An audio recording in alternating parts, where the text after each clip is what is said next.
Y empezamos después del escándalo que produjo la noticia de la visita del hermano del candidato Petro a la cárcel de La Picota para presuntamente proponer perdón y olvido total a los condenados del país. Noticias 1 recibió un texto proveniente de la misma cárcel que habría sido escrito por el propio Petro. Enrique Tapias.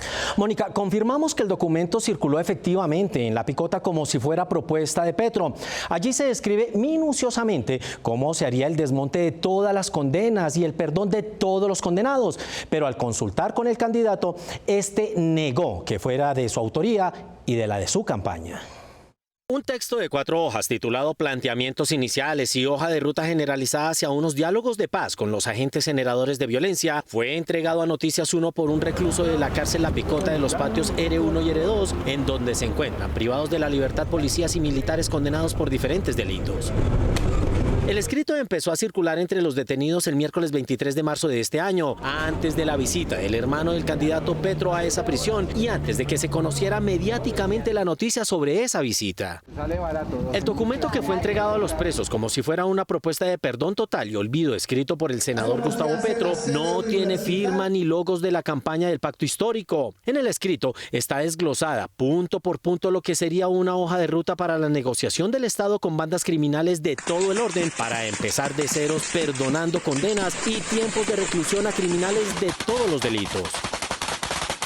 En algunos apartes, el que sería el candidato presidencial parece hablar en primera persona como si fuera él mismo quien hubiera escrito. Mi propuesta está ajustada a los presupuestos internacionales cuando he planteado para el debate y el análisis el concepto de Colombia como potencia de vida. También se usaron términos que el senador pronuncia con frecuencia como... Hemos planteado también el concepto de perdón social. El escrito describe puntualmente la forma en que cada banda negociaría por separado con el Estado la entrega de armas, la cesación total de sus actividades ilegales y una presunta confesión y reparación a sus víctimas. El proceso de sometimiento ante la que llama la justicia no ordinaria excluiría por completo la cárcel y la extradición.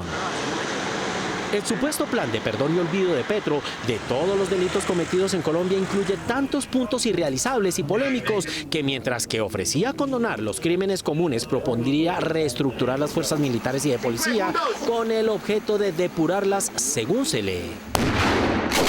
Consultamos al candidato sobre este documento y aunque aseguró que solo hará un pronunciamiento público cuando tenga más información, negó tajantemente que el texto que está circulando en las cárceles y que ha tenido entre sus difusores y protagonistas al condenado narcotraficante de La Guajira, Marcos Figueroa, a su cómplice en ese mismo departamento, el también condenado exgobernador Kiko Gómez, y al abogado de este, Pedro Niño, hubiera sido escrito por él o fuera de su campaña.